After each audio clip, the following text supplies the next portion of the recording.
Bwana wabariki. Leo tarehe 11 mwezi wa 6 mwaka 2026, kutoka kwenye maskani wa ujumbe saa kutoka jiji Arusha nchini Tanzania.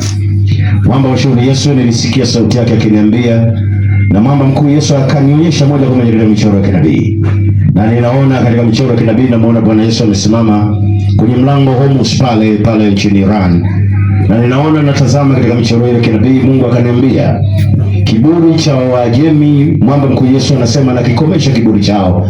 Na naliona natazama katika ono la kinabii, amri imetoka kutoka mkuu wa enzi yote ambaye ni Yesu, mfalme wa zama zote. Akaniambia ninawanyang'anya wa Irani umiliki wa mlango Hormuz.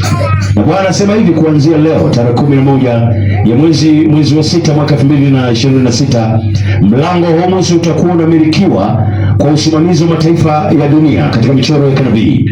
Kwa kutawekwa utaratibu maalum wa namna ya kuweza kusimamia mlango Hormuz. Na hii itaenda sambamba kutokana na mapigano makubwa sana ambayo yataendelea kuinuka katika kuhakikisha kwamba utawala ule unaoshikilia zile hatamu katika nchi ya Iran utakaweza kuanguka katika mchoro wa kinabii. Kwa Bwana ananiambia nimewanyang'anya wa Irani. Bwana anasema hivi, Irani, Wajemi. Mungu mkuu Yesu anasema hivi, umiliki wa mlango Hormuz umeondoka mikononi mwenu, umekuwa chini ya usimamizi wa Mungu mkuu katika utaratibu utakaowekwa duniani kwa ajili ya kudhibiti mipango yenu yote na harakati mbalimbali ambazo zimeenda kinyume na Mungu mkuu Yesu.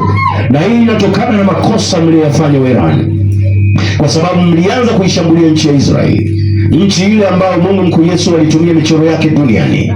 Mwamba mkuu Yesu anasema katika michoro ya kinabii, kosa lenu hilo, msipotubu dhambi, Irani na utawala wenu utaanguka kuelekea moja ya siku hizo mwisho. Tubuni dhambi watu wote duniani. Yesu anarudi, jamani, anaachilia nabii hizi za kianwani maalum ulimwenguni ili watu wote wachupate kujua mikokoto ya kinabii. Amina. Mungu na awabariki. Amina.